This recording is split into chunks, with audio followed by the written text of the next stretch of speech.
खालिस्तान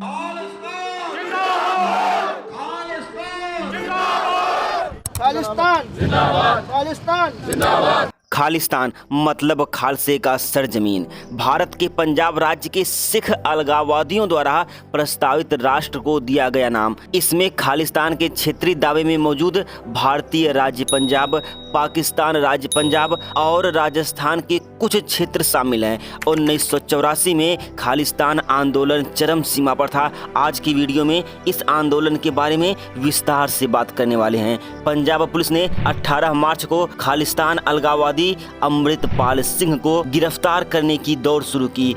हवा में लहराती तलवारें, हाथों में बंदूक और लाठी डंडे लेकर उत्पात मचाते उपद्रवी और बेबस पुलिस। ये हाल यूपी बिहार का नहीं बल्कि ये हाल है गुरुओं की भूमि पंजाब की। 1984 का दौर एक बार फिर से अखबारों की सुर्खियां बनने लगा है।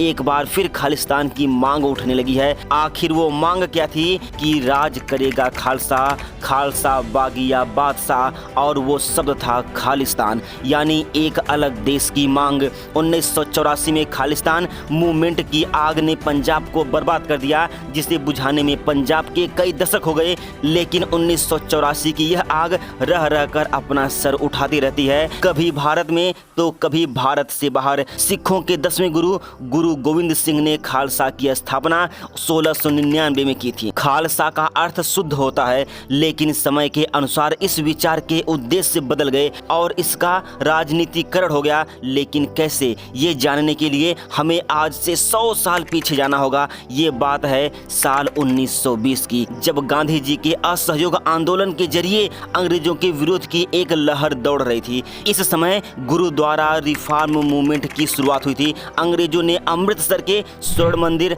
अकाल तख्त, बाबा ताई और तरंग ताइब साहब सहित कई गुरुद्वारों को अपने नियंत्रण में कर लिया था। अंग्रेज गुरुद्वारों का इस्तेमाल राजनीतिक उद्देश्यों के लिए कर रहे थे, क्योंकि सिख आबादी के बीच गुरुद्वारों का खास महत्व था। जब इसका पता सिखों को चला तो वह आंदोलन पर उतर गए। यह आंदोलन 5 सालों तक चला और 1925 आते आते अंग्रेजों ने सिखों की अधिकतर बातें मान ली थी, जिसके बाद यह आंदोलन खत्म हो गया और समय के अनुसार 1947 में भारत को स्वतंत्रता मिली और पंजाब 2 हिस्सों में बढ़ गया। पश्चिमी पंजाब पाकिस्तान का हिस्सा बन गया और पूर्वी पंजाब भारत का हिस्सा बन गया। और साल 1953 में भारत सरकार ने भाषा के आधार पर आंध्र प्रदेश राज्य का गठन किया। इसी से प्रेरित होकर सिखों ने धर्म के आधार को छोड़कर पंजाबी भाषा बोलने वालों के लिए अलग राज्य की मांग की। तब सरकार को ये लग रहा था कि भाषा के आधार पर राज्य की मांग की आड़ में ये लोग अलग सिख राज्य का सपना देख रहे हैं और भारत का संविधान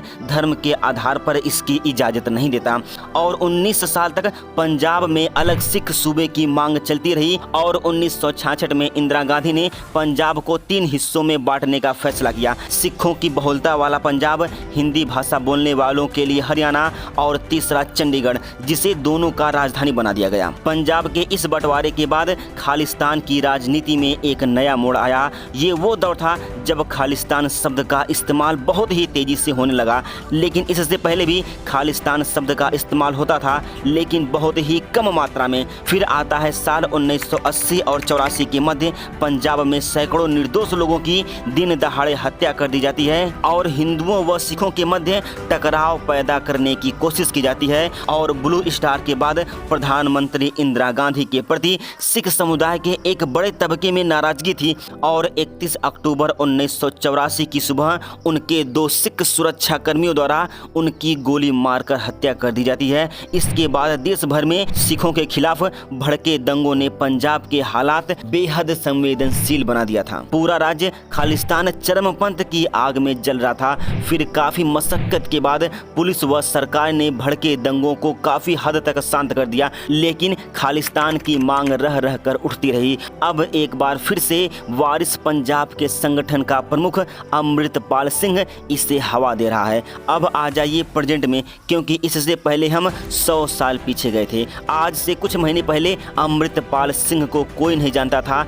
अजनाला की घटना के बाद इसकी पॉपुलैरिटी बढ़ जाती है। इस इसकी पॉपुलैरिटी में कुछ हाथ तो इंडिया न्यूज चैनल वालों की भी है, क्योंकि वह एक ही न्यूज को बार बार दिखाते हैं। पंजाब के अमृतसर डिस्ट्रिक्ट में एक अजनाला पुलिस स्टेशन है, जिस पर एक बार अमृतपाल सिंह के सपोर्टर ने हमला किया। उनका कहना था कि वह सिर्फ लवप्रीत को छुड़ाने के लिए आए थे, जिसे पुलिस ने गलत इल्जाम में जेल में डाल रखा था। अमृतपाल के सपोर्टर को लग रहा था कि यहाँ पर कुछ गलत हो रहा है, इसलिए पुलिस स्टेशन में जाकर पुलिस पर हमला करना सही चीज है। कुछ सिख कभी ऑस्ट्रेलिया, कभी यूके, अमेरिका, कनाडा, न्यूजीलैंड यहाँ पहुँच कर खालिस्तान की मांग कर रहे हैं, लेकिन इन सब चीजों को भारत भी तसल्ली से देख रहा है। फिर इस कहानी में एंट्री होती है हरदीप सिंह निज्जर की, जो भारत के मोस्ट वांटेड में से एक खालिस्तानी आतंकी संगठन का प्रमुख था, जिसे कनाडा में गोली मारकर हत्या कर दी जाती है। इसकी हत्या किसने की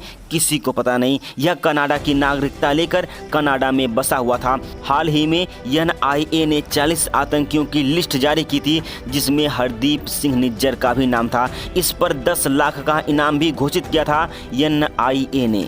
इसकी बात यहीं पर ख़त्म नहीं होती है। यह पाकिस्तान जाकर ISI के खर्चों पर उनसे मिलता भी था। इससे पहले मैंने नाम लिया था अमृतपाल सिंह का, जो ब्रिटेन में रहता था। इसके हैंडलर अवतार सिंह खांडा का भी निधन हो गया यूके में। कैसे हुआ किसी को पता नहीं, लेकिन खांडा ने ही अमृतपाल सिंह को तैयार किया था। इसकी मौत की खबर सुनने के बाद सिजोफ्रेनिया से पीड़ित अमृतपाल सिंह अवसाद की दवा लेने लगा, पागल हो गया। इससे पहले भी पाकिस्तान में खालिस्तान समर्थक परमजीत पम्मा को गोली मारकर हत्या कर दी गई। आतंकी हरविंदर रिंदा की पाकिस्तान में संदिग्ध परिस्थितियों में मौत हो गई। हरमीत सिंह उर्फ हैप्पी को भी गोली मारकर हत्या कर दी गई। किसने किया किसी को पता नहीं। जानकारी के लिए बता दूं कि अगर सिख भारत में रहकर खालिस्तान की मांग करेंगे तो वह मारे जाएंगे। इसलिए वह अलग अलग देश में जाकर, जैसे कनाडा, ऑस्ट्रेलिया और भी कई देशों में जाकर प्रदर्शन कर रहे हैं कि हमें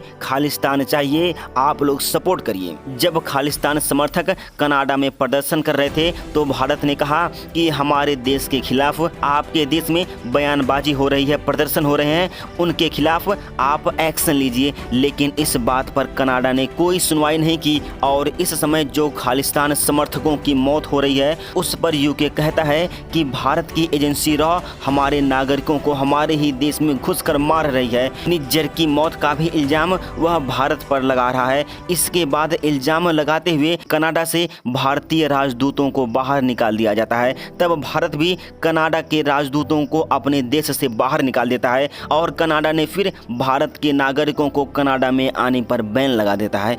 बस इन बातों को लेकर वाद विवाद चल रहा है। बस आज की वीडियो में इतना ही। अब मिलते हैं अगली वीडियो में।